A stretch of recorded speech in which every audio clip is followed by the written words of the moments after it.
Good morning student. আজকে আমরা আমাদের হাতের আঙুল দিয়ে 1 2 করে গুনবো।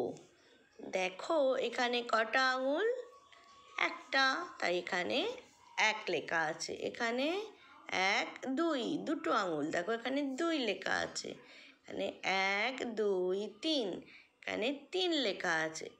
1 2 3 4, এখানে 4 করা আছে।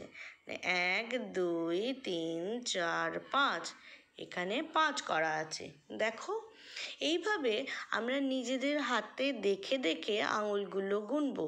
একটা আঙুল সোজা করে 1, দুটো আঙুল সোজা করে 2, তিনটে আঙুল সোজা করে 3, চারটে আঙুল সোজা করে 4, পাঁচটা আঙুল সোজা করে 5। এইভাবে আমরা বলবো। তারপর অডিও রেকর্ডিং করে চটপট পাঠিয়ে দাও আমাকে।